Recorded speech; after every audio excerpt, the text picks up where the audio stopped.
Hi, I'm Shoimita, the social media head of Rangeen Khidki Foundation, and we are a youth-led feminist organization focusing on sexual and reproductive health and rights.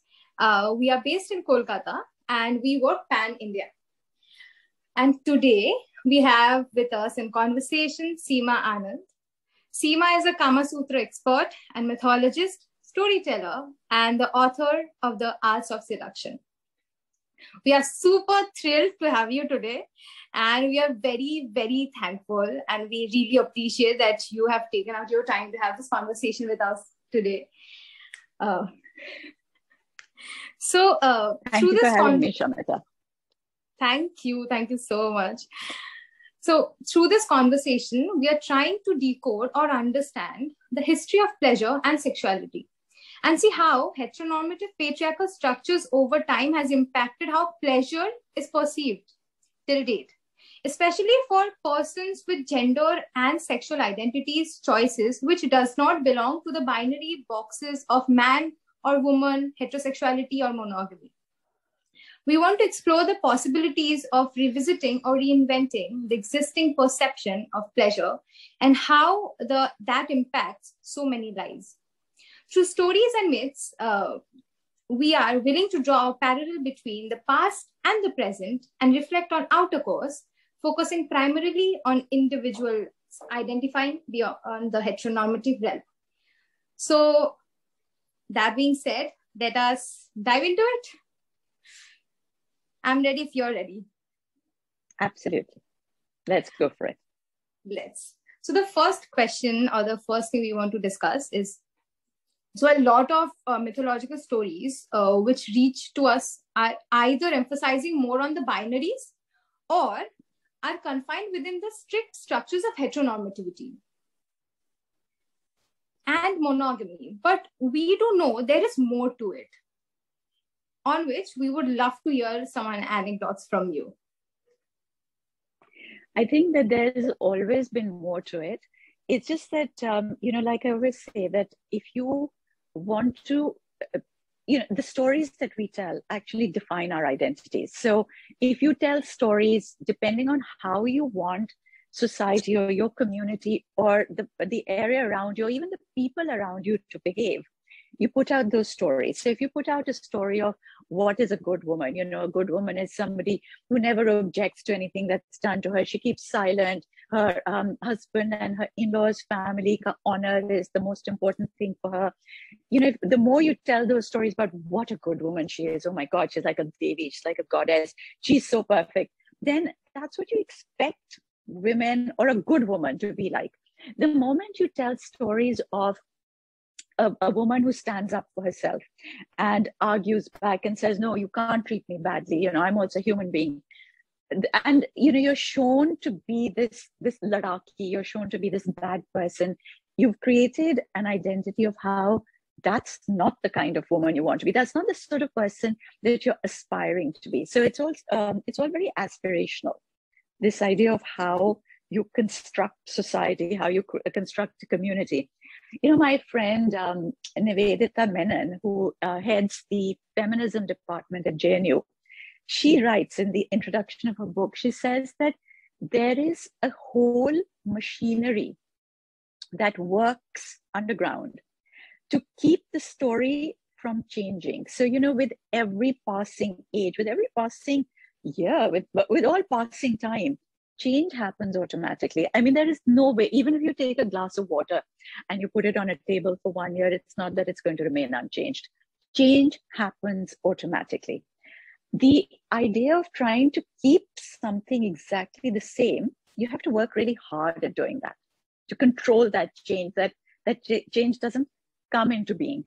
So she says it's like wearing nude makeup, where you wear lots and lots of makeup to show that you've never actually worn any makeup, like it's supposed to be so natural looking.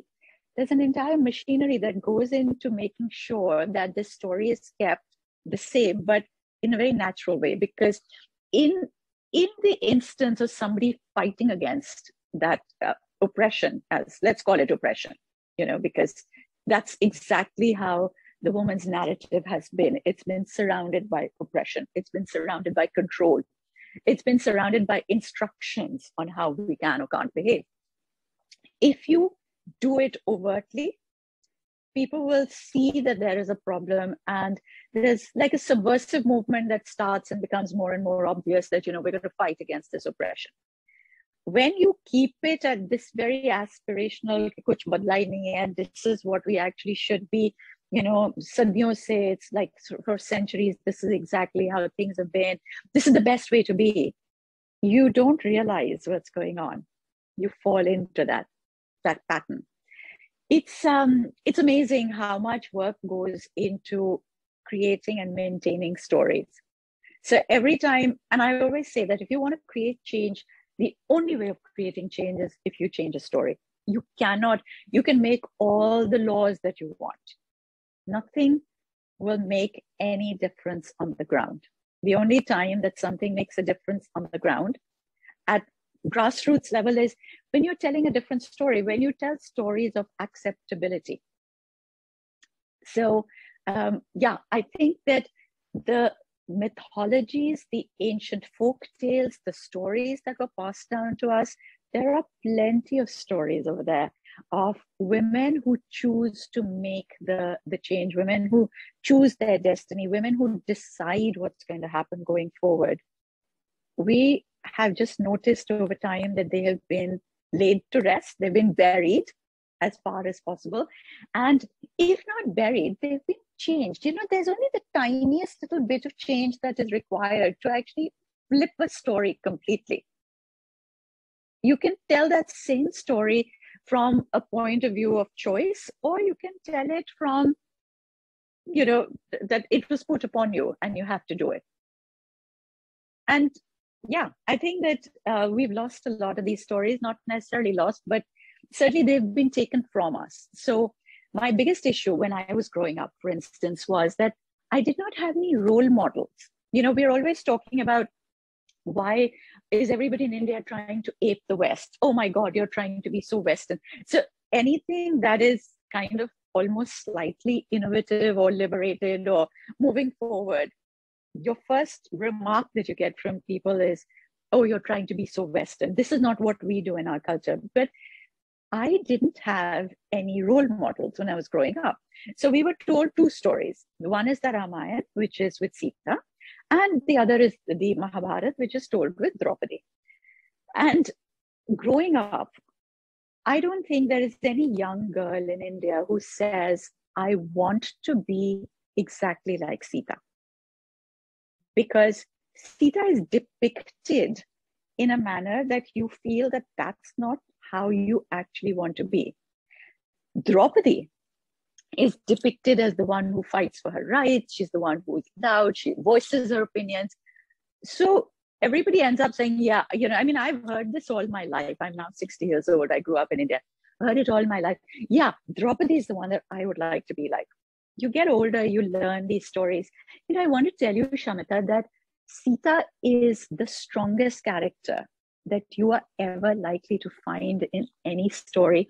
If you think about her story, just to be able to put up with everything that she did, to go through everything that she did, she had to be very strong. And the story that I always like to mention is that people never ever get to hear this part of the story, when she's kidnapped by Ravan. So we are told that Ravan comes along and he says, I want water. And then she steps over the Lakshman Rekha that's been drawn for her. She goes over there, he kidnaps her, he takes her away. Then Jatayu comes, Jatayu fights. They have this mega fight in the air. And then he takes her away. She drops these earrings, the jewelry that she's wearing, the flowers that she's wearing, so that Ram can follow the trail. But basically, we are told what all the guys do. So Ravan comes in, he takes her away. Jatayu comes in, he fights for liberation, gets killed. Ravan takes her away, she's captive. Then Ram comes in and Lakshman comes in. And Prince Ram and Prince Lakshman then go forward trying to figure out a way to rescue her, to find her and to rescue her. We are never told the rest of the story. Ravan comes along and he says, I want water. And she says to him, she says, I've got the water. Would you like to come and give it to you now? Would you come and take it? And the tradition was that if somebody asks for water, you have to go and give it to them. You don't ask them to come to you, especially if it's an older person. And he makes fun of her. He says that this is the kind of daughter-in-law that this family has, and he makes fun of her in-laws' family. And he says, basically about how, that it's going to be an insult to their name, that this is their daughter-in-law, that she's asking somebody to come to her, etc. So he pushes those buttons. She decides that, okay, she cannot really afford to, or she doesn't want to be the person who brings dishonor to her family's name, to her husband's family's name. She steps over that. She steps over the Lakshman Rekha. We know at that point, Ravan kidnaps her. He takes her away. Now, when that fight takes place, nobody mentions what Sita is going through. Can you imagine how frightened she must have been? She's sitting in a flying aircraft, 30,000 feet up in the air.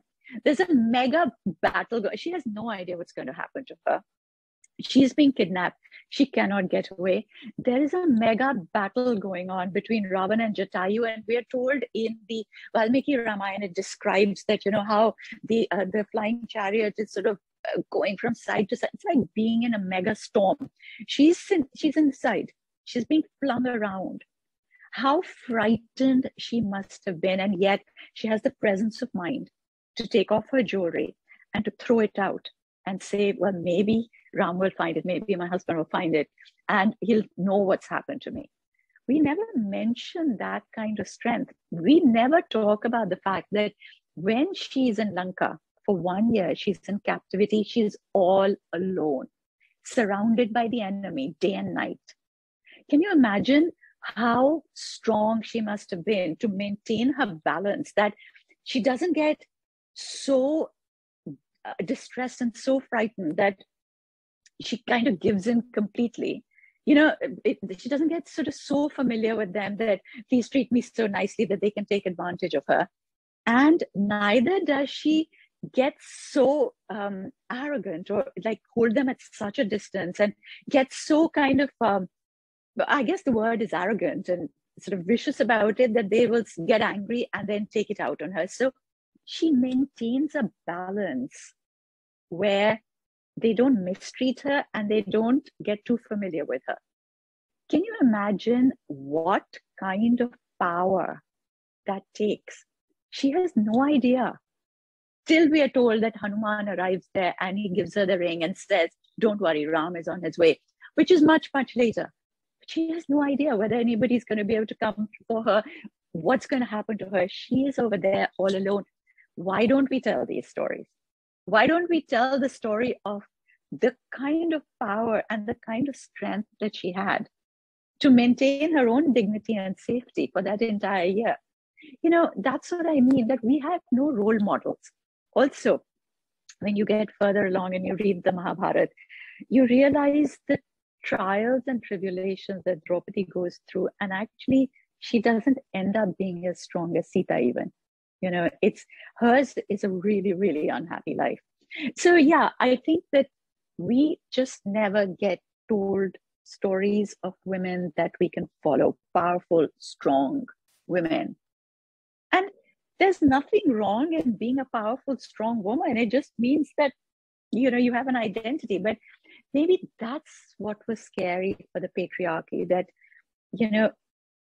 there was this need for some reason. It's almost like somebody going out of their way and saying, I will control you. I will put as much misery on you so that you can never stand up to me. And people never thought that maybe if the woman is equally powerful, it will make my life better as well. No, it was always like, I have to put her down so that my life can be better by putting somebody else down. And yeah, that's the unfortunate reality of our stories. So well said, because this is how the patriarchal system has been going on, because we didn't put in the effort to bring that small change.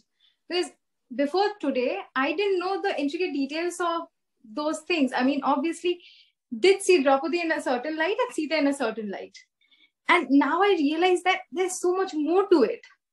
And that is what we're talking about, that, there are these stories which have existed for years have not been seen in the light that they're supposed to be seen. Not, if not, I can use the word supposed, could have been seen. It's so inspiring and so powerful. Yeah, it's also because the story is right there. It's, it's just about pinpointing it. So if you always brush over that part, we're always told that, Sita is there for 1 year in captivity. But if nobody brings it to your attention, you never actually think about it. That's all it is. There are certain other bits that have actually been taken out of the story. So one of the things I was very fascinated to find is that in one of the Ramayans, now this comes up in an essay in a book titled Sita, which was written by Namita Gokhale and somebody else, which I can't remember. But there's a lot of essays on Sita, which are so informative. Like, you have to read it just to know what I'm talking about. They're mind-blowingly innovative. And they're all based on research of all the many, many Ramayans. You know that there are many, many hundreds of Ramayans. Right. So there's one in which it says that when Sita is asked to, so when she comes back, when she's actually back, and, when the Dhobi says, oh, she's been living in another man's palace for so long, why has Ram accepted her? And then she's made to leave the kingdom.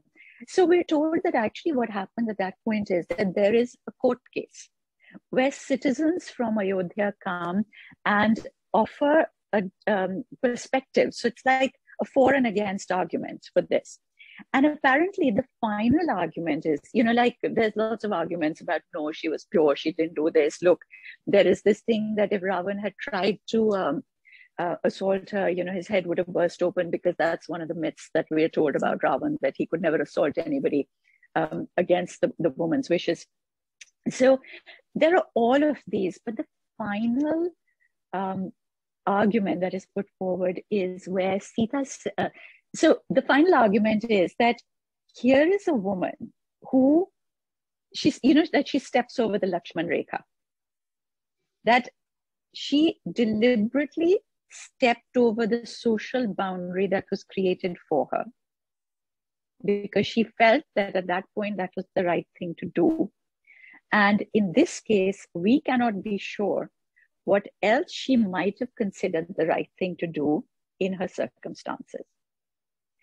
And this is taken as the final argument. So this is when she's actually told that, okay, now I'm sorry, you have to leave. And she says, okay, I take responsibility. This was something that I did. I did step over the Lakshman Rekha. This is the consequence of my action. I will take responsibility for the consequences of my action. But if you tell that little story, it just changes the Kulina from saying she leaves because she's told she has to leave, or she leaves because she takes responsibility for her actions. It just completely changes how the story of Sita is told. Absolutely. It's how you go at it that affects generations. At this point about mythology, it affects generations how you go about it. And always, so yeah. The surface level of these are made for that one particular gender, and that the ego of the same. So if we are not diving deep into it, we are barely knowing anything about it. And the thing is that I always say that, if you want to know more, it's all out there. The information is out there. Go and look for it by yourself, find out. But yeah, it basically always comes down to the stories that you're telling. The stories that you tell and the stories that you choose to silence. That's what will create identity. That's what will create the norms in society. Right. So moving on to the second thing we wanted to discuss. In the intersection of mythology and pleasure, we often notice the lack of emphasis on female pleasure or intercourse. Even the idea of intercourse, which is talked about more, right, has been kept as far from femininity as possible through examples of goddesses bearing children as blessings, right? And hence it establishes this distinction between purity and pleasure. Yeah. And so if you look, sorry, yes, carry on, Shamata. It's just that. Okay. So I was saying that, yes, if you go back into ancient times, the goddess has Sorry, let me just stop that again and put this phone away because it keeps flashing up. So if you go back into ancient times, the goddess is worshipped as the goddess. A woman is worshipped as the goddess because of her ability to create life. You know, life is only something that God can create. A woman is able to do the same thing. Hence, she is that powerful. She's a goddess. So the initial, the statuettes that we found from our ancient times, etc., a lot of them are known as the Lajjagori. So you would have the figures of a woman where the face is not there. So it's like a lotus flower, or it's just sort of normally not there, but it's sort of in the stance of a woman giving birth. So it's all about her ability to give birth. That's what makes her worthy of worship. Now, as time goes along and we become an agrarian society, civilization starts to form, they start to own property, etc. Suddenly it becomes more important that the person who will take my property after me should be only my child. So keeping an eye on the parentage of, who's the father of this child becomes more and more important. And over time, it becomes more essential that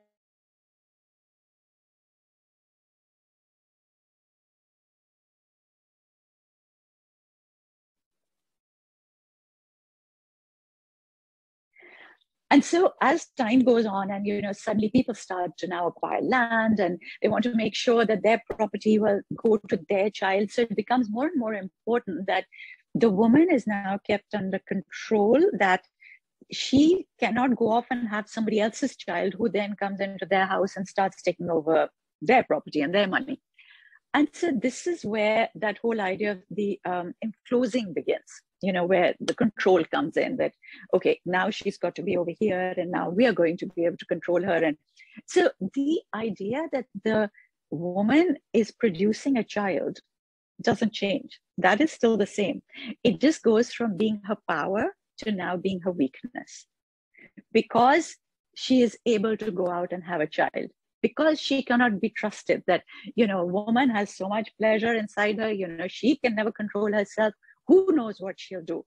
So now we have to control her. Now we have to lock her up. So now that same thing becomes a weakness. So now she's told who she can have a child with, when she can have a child, how many she can have. And it's sort of depicted in the treatment of the goddesses. Like I said, the goddess, from being the goddess or worthy of worship because she can create life, now is worshipped for her purity. So if you notice, after a certain point in our civilization, the goddesses are now suddenly very, very beautifully dressed, all very carefully in their saris from the ancient times, where we all have seen the old murtis of how they're portrayed. And none of them are shown to be having a child in the normal way. It's always, like you said, somebody rubs their skin and, from that it comes out, somebody has some rice pudding, somebody has skin, and so on and so forth. So again, we're providing role models that this is what you have to aspire to. And in this entire time, we also have to remember that we are talking about the time when women were not independent, and they did have to rely on the man for their livelihood, for their home, for their status, and so on. So I guess it becomes easier to create that control. And I guess that's why there is this huge issue right now, because women are now becoming financially independent. So it's harder to control them. So the control now comes from lots of different ways of, whether it's abuse, whether it's aggression, whether it's a continuance of the stories that we're telling. Somewhere that control is being lost gradually because a woman is starting to become independent. So this whole idea of telling you constantly that this is against your culture, that this is against your religion or what your religion says you should be doing, we are literally being fed these stories. And like I said, it's there for everybody to study. If you go back far enough, in our studies, in our cultural studies, which we are not taught, by the way, ever. I mean, when I went to college in Delhi. I did literature. We were never ever taught even one single Indian author. I did literature for 3 years. I did literature. Then I did my MA in literature. Never learned a single Indian author. That's not because there aren't any Indian books. Plenty. But anyway, we just are constantly being fed these stories in order for control to happen. And I know that people feel very cynical when I say this, that, oh, it's not all about control. But I'm sorry, that is exactly what it is about when you look at the stories that we're being fed. When was the last time you said that it's okay to have such and such a relationship? Or, okay, as a woman, you want this independence and you want to go out and do this. When was the last time you said it's okay? You hear stories of Ahalya. Ahalya is in her house. Indra disguises himself and comes to her. So she thinks that she's with her husband. And we're told that somewhere in the midst of the lovemaking, she realizes that it's not actually her husband, it's a different body. But by then, her pleasure is so high that she can't control herself. For that, she is punished. For that, she is punished. That another man chooses to assault her, but she is punished for that.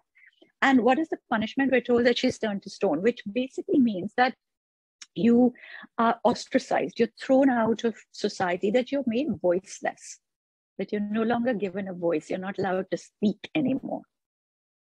This is what was done to women. So this is the stories that we're fed.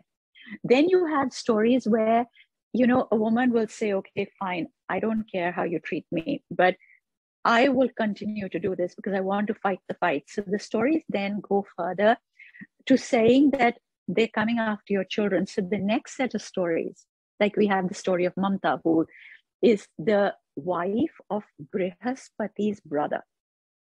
So Brihaspati, who's the guru of the gods, decides that he's going to have sexual intercourse, forcible sexual intercourse with Mamta.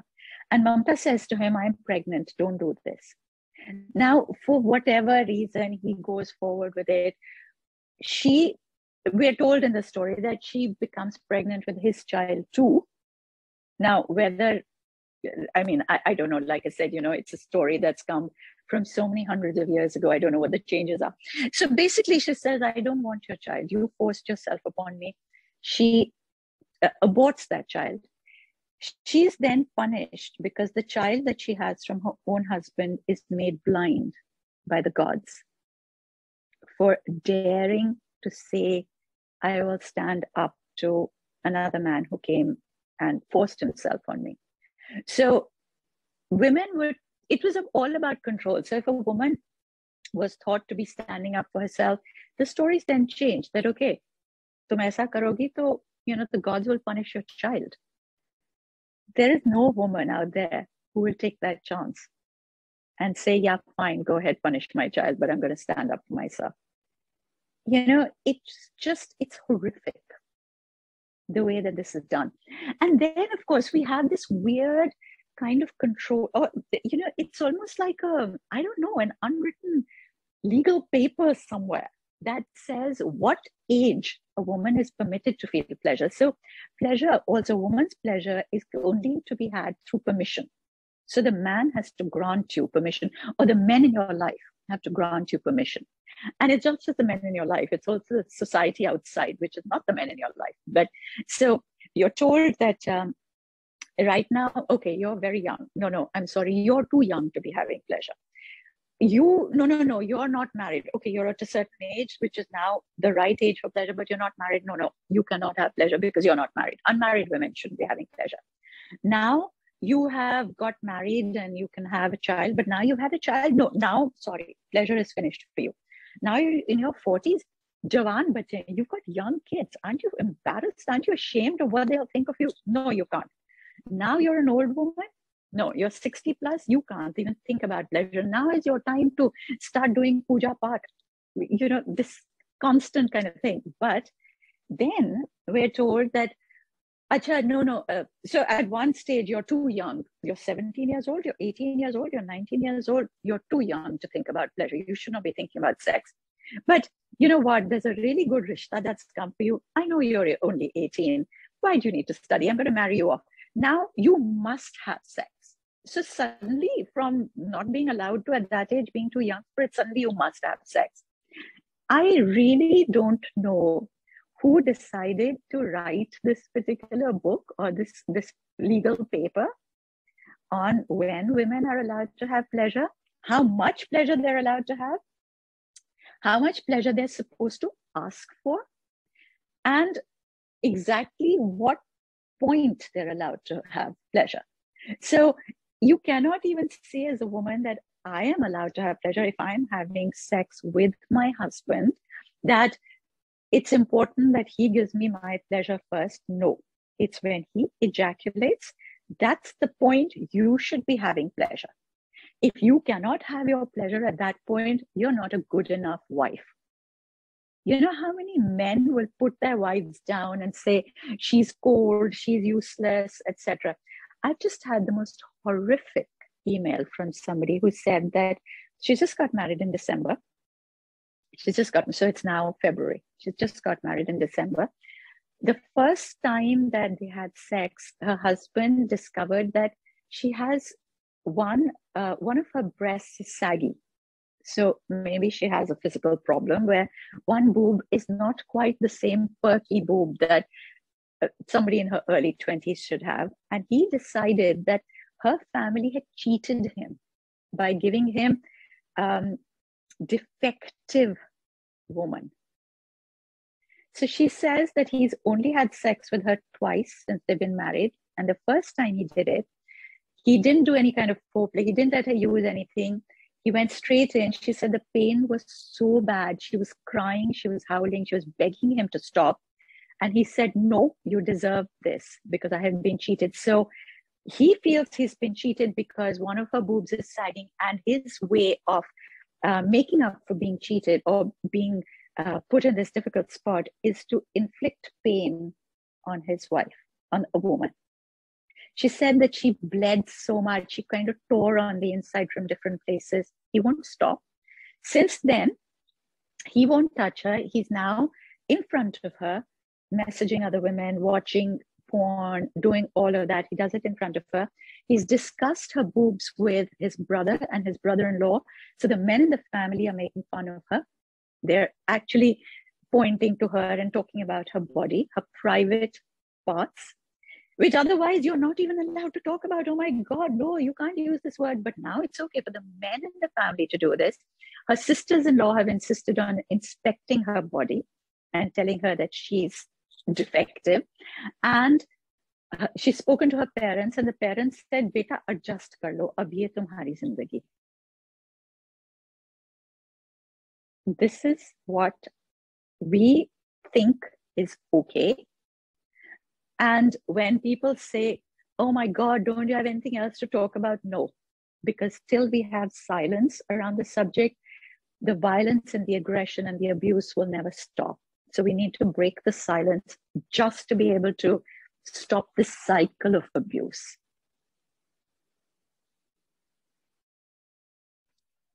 Absolutely, this is so painful to hear, and how that as a society we have adjusted, literally adjusted to that, to the idea of pain and abuse being okay because this is what your life must look like. This is what the men are deciding for you, and you go along. And it's just, as you said, that people say, why you keep talking about this? Because it's the change. The change needs to be, we need to see it, but do we see it? Do we really see it?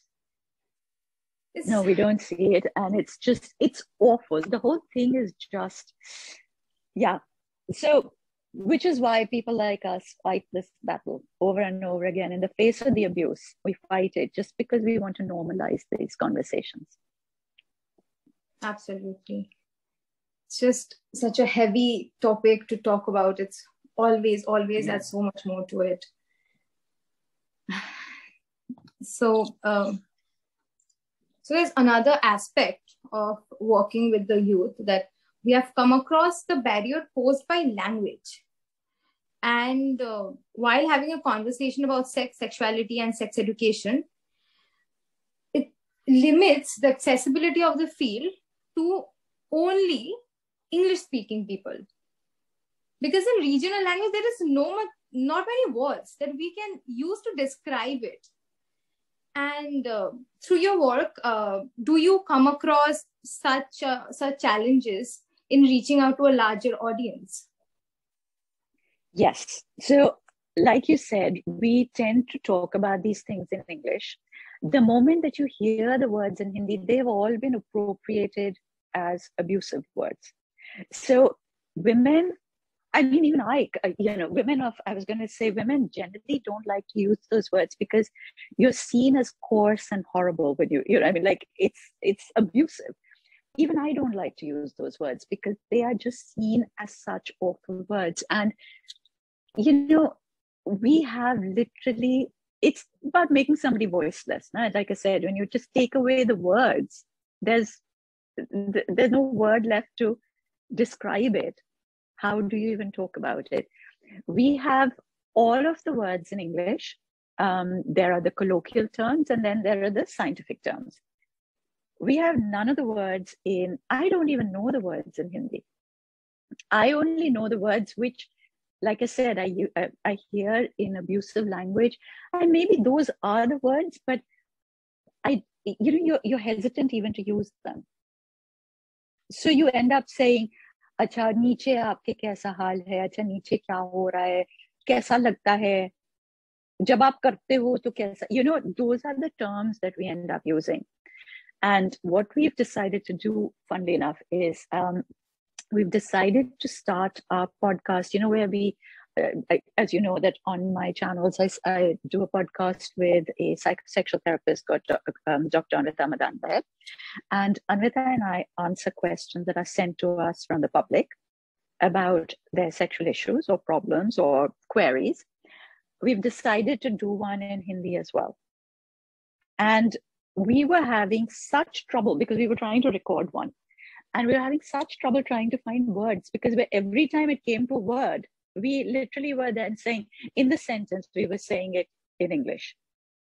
And it's so difficult to do that. So we've actually taken 2 people on board who are really good at Hindi, just to be able to try and help us to say some of it in Hindi. But I don't know, it's just, So, of course, the Kama Sutra has very, very beautiful terminology for the words.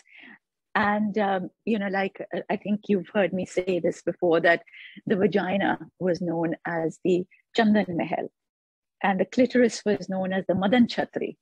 And, all of these terms are utterly beautiful. And I always think, yes, I want to be able to refer to the woman's body parts with these exquisite words. But actually, I don't, even that, like I would love to say, ki aapki Madan Chhatri ka kya haal hai? But, it doesn't resonate with, let's say, if you go into the rural areas, how many women over there have heard these terms, and how many of them actually have the time to learn these really beautiful words? When you think about it, I know it's a really awful thing to say. It's a sad thing to say that even these words of beauty have privilege associated with them. The privilege of education, the privilege of conversation with other people who can use them, the privilege of just knowing that you have the right over your own body, and then you can call it that. We have that. That's a major problem. We need a vocabulary to talk about sexuality. And I think, quite honestly, Shamita, that's going to be the biggest challenge, to create a vocabulary, because the moment you come up with a word that describes any part of the female body, or even the male body in their, the sexual organs, but particularly the female body, it automatically gets appropriated as a cuss word, because we're taught to believe that sex, sexuality, pleasure is bad, it's sinful. And so our conversation around that is, it reflects that attitude. And hence our doing of it reflects that attitude. So if you think of something as bad and abusive, you're going to treat it as bad and abusive. Absolutely. It is how, going at that direction is so challenging, and also establishing, when we are trying to reach out to youth and adolescents about the same, the establishment of such vocabulary is so important. It's essential. But then again, the entire procedure is so hard. And even if it is possible, it's going to take a lot of time. It's going to take a lot of time. And I think, talking about it is difficult. And each time you speak about it, like, as a young girl, like if you go to, let's say, in some of the rural areas, or if forget rural areas, even in the cities, if you go and talk to a group of young people, somebody is going to go home and tell their parents, "Ke aaj iske bare humne baat ki," which is very natural. And you could be talking about it in the nicest, most basic way. They will go back and tell their parents it's something nice. The parents are on your back because how dare you talk to our children about sex? They don't understand that it's actually really, really important for your child to understand that there is a reason and an explanation for these feelings, for these thoughts, and they have to be explained about this. So people feel, okay, if we don't talk about it, it'll just never happen. And that's not actually true. It happens. It's the most normal thing in the world. When you don't talk about it, they don't understand how to control it. They don't realize that they're not unusual. So if you say to, if a young girl comes to you and says that I have these, this desire, I really want to go and kiss somebody, and this is how I'm feeling. If I shut that person up, if as a young girl you're told, "Chup karo, ye bahut gandi baat hai, you can't talk like this, don't ever think, how sinful you're being, this kind of thing, oh my God, you bring shame upon us, this is not how young girls behave," you go away thinking that you're the only person who's feeling like that. And then you want to go out and figure out how to deal with this, because it's so much inside you, your hormones are up, that feeling is so high. You're thinking, okay, I'm the only one who's like this, I'm clearly abnormal, I want to go and figure out what to do. If you tell her it's so natural, everybody feels like that, and the most important thing is you will get past it, so you have to learn how to control it. She suddenly realizes that, okay, this is the norm, I don't have to go out and try anything, it is the norm, and I need to understand that this will be in my life always, and you have to learn how to control it for yourself. But yeah, how do you explain this? Exactly. So this is what we wanted to talk about next. It's that the idea of sex education, the term sex education, like individuals who have been working in this field and even organizations working in this field, I think we share a very common experience.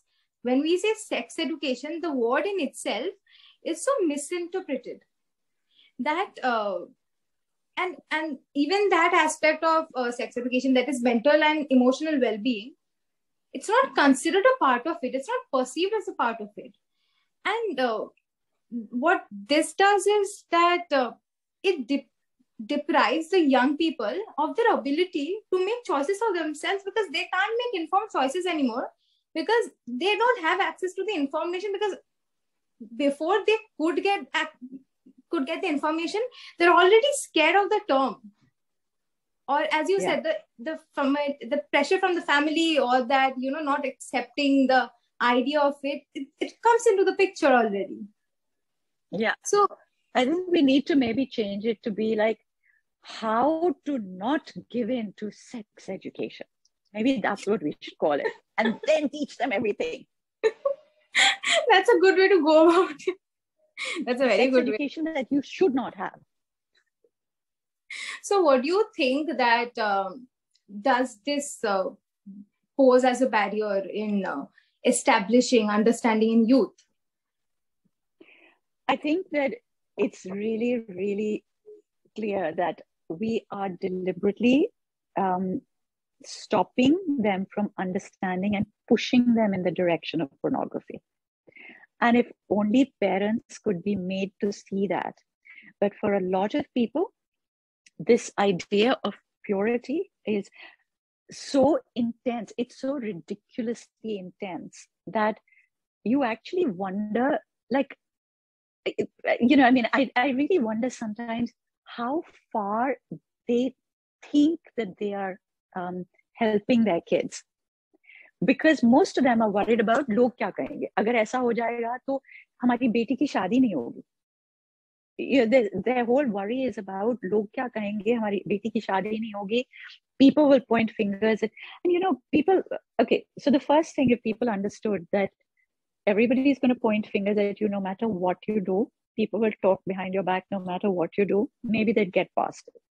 The second thing is, if you could convince people that your children actually come first over and above society, that if you have their back, everything else will fall into place, that would be an amazing thing that we could actually accomplish.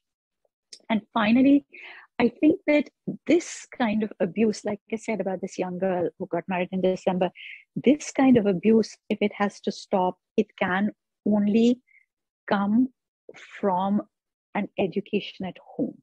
That breaking down that idea of entitlement. And till this sort of thing happens, I can't see change really happening. The only way that I see us going forward is that more and more the girls are going to start becoming independent. More and more the guys are going to start, the ones who haven't caught up with the changes that are happening, they're going to start feeling that they've been left out and they've been left behind. It's going to create more anger, more frustration. And you can almost see what kind of bloodbath we're heading for. And unfortunately, the answer to this, every time I bring up the subject, is always, हाँ तो जब तक लड़कियां ठीक तरह से ढंग तरह से behave करती थी तो things were okay ना. That it's all basically that, well, people like me are encouraging young girls to become more independent, and it's our fault. Till then, everything was okay. So we are heading for a major problem. I think one of the other things that I would like to say, especially today, okay, now, especially today when girls have become more independent, there are other relationships to be had, young people, men and women, but particularly I'm talking about the women because this was unusual in times gone by. But young women have given themselves the right, they found the permission to be able to, within themselves, to be able to go out and have another relationship, to approach their sexuality. And a lot of them, the unhappiness and the mental health is coming from the idea of a relationship not working out. So either they like someone, they feel rejected, or it's not working out. Now, one of the most basic things, again, this should come under sex education, is that everybody should be taught that at a certain age, everybody's emotions are up, your hormones are up. You will fancy somebody, everybody. And 95% of the time, you will be rejected. It's the way everybody goes. Like, you might like somebody, but that person might like somebody else, and they're being rejected by that person because that person likes somebody. It's also, you're very young at this point, and your hormones are up, and you don't know how to deal with this kind of, even if somebody likes you and you like them back, you don't know how to deal with that emotion. So you reject them simply out of not being able to deal with it. If we could just tell everybody that this is normal, everyone would move past it more easily. Again, it's about normalizing it. We all feel brokenhearted. We all feel कि सिर्फ हमें हुआ.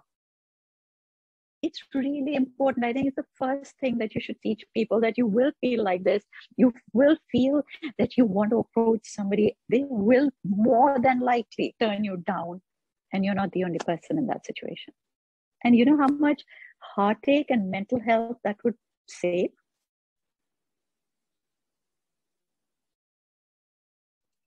Absolutely. It's so true, because as young people, we did go through that, and we thought like, so, strayed away from everything. Oh my God, it hurts so much. I can't move on from this. And then, because we didn't have these conversations. And now that we hear at least some bit of it, we think, okay, there's some part of it, maybe I am okay. Maybe this is how it's supposed to be. It's absolutely about normalizing things and accepting, and it's so important. And so I would love to hear you the entire time, but as time does not permit us things, closing the conversation, I would like to ask you one more question. So there is a presence of some conversations around SRHR about gender or sexuality, about pleasure. Yet it is limited to spaces, but there are conversations. Do you feel the narrative is changing, or is there a possibility of shift of dynamics? Do you feel that coming soon?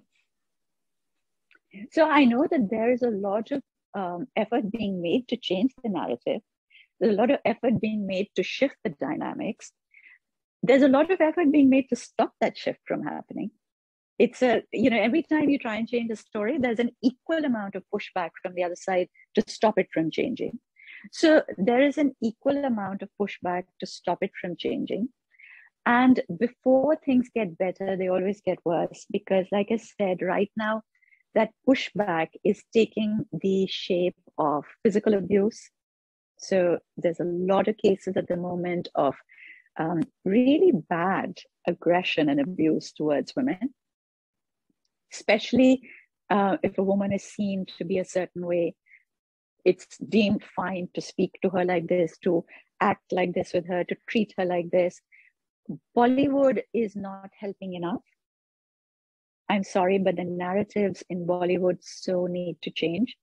This whole idea of the hero who is so possessive, he beats up everybody who even dares to look at his girlfriend, and he's horrible to his girlfriend because मैं तुम्हें protect कर रहा हूँ, and I'm sorry, and then it ends with but he's such a good guy because he loved me so much, and that's why I want to be with him. It's awful. I mean, it just needs to stop. All kinds of aggression, abuse, pressure, control, it's not okay. Mutual love, mutual communication is what we're looking for. But every time there's something out there, that narrative already exists. It's very difficult to break it down. And our brain is made up of so many layers of stories, of narratives, of preconceptions and ideas. It's almost impossible to shift it to make room for a new idea. You have to shift that whole block. And that's what I always say, that you need to use stories because the story is in there already. So you switch the story by this much, literally. And that's how you create change. Because if you try and put in an entire new story, it doesn't work. So it's always about shifting it just a little tiny bit. And I think it's sad when you say, oh, you have to really sort of be so careful and change it. And I think it's the only way to actually sustain the change. Yeah, there is change coming. I think it's being physically stopped a great deal. I think that I can certainly say from the amount of abuse that I receive that, there is a lot of pushback to the change. I recently put up 17th century etching of two women who were, so this is a beautiful old etching from the 17th century of two women in a moment of self-pleasure. And it got reported, it got taken down by Instagram. It actually got removed by Instagram as contrary to community guidelines. I have now started to save the messages and emails I get of people sending me their dick pics. And that is not, I've decided to save it because I want to use that as armory one of these days. Because in all this time, I've just deleted them. I've kind of blocked people, deleted them. Now I've decided to save them because I'm like, this is okay. And then the last time I talked about how I get these pictures, I had men writing to me and saying it made them sick to hear me say, how dare I talk about this sort of thing? And, with filthy language, like, how dare you, you old hag, like in Hindi, all the lovely abusive words. How dare you talk like this? Don't you have any shame? Don't you have me? I don't have any shame. I'm sorry, it's not me that's sending these.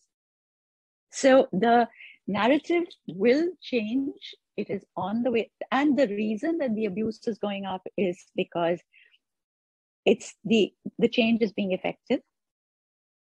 It's only when it starts, till you keep it really soft, nobody feels threatened that there's going to be a change. And they're all like, yeah, you're all so good. Now suddenly feminism has become a bad word. The number of women who jumped on that bandwagon because they've been told it's a bad word. The number of women who I hear saying still, oh, I like to hang out with guys. I can't handle it being with women. They just talk so stupid. The number of women who are trying to validate themselves by getting the approval of men, that we're okay if we're like them. Oh, please accept me. We have a long way to go before we can actually create a community, a strong community. But yeah, basically, the change is happening. Yay. The fact that it's going to be awfully treated at the moment, unfortunate reality. Whether we get past it will depend on how much strength we have at the end of it to keep going. And I believe that empower people, and this is how the change keeps moving forward. Looking at you, watching you speak, watching you say things makes me feel things, and I'm sure many like me feel very similar. And this is how it will keep going, and this is how we'll keep getting stronger. And I know how the forces when it comes at you. And I see so many people trying to build the system, trying to break the system, and there are so many people trying to defend the system. And it's, as you said, it's equal forces, and it's hard, but we are so thankful, we are so lucky, we appreciate your effort to bring a change. And it is very, very empowering to us youth, to everybody, not just the youth. It doesn't limit to only the youth. It has no limit. And that is the beauty of it, that all of us, irrespective of who we are, how we look, how we dress, what we are, our gender identities, our sexual identities, irrespective of all of it, we are here together. And that's what it is. Absolutely. And may we always be strong together. Absolutely, absolutely. Fingers crossed, and more power to us. Thank you, Seema, for giving us your time. It was splendid. It was beautiful talking to you today.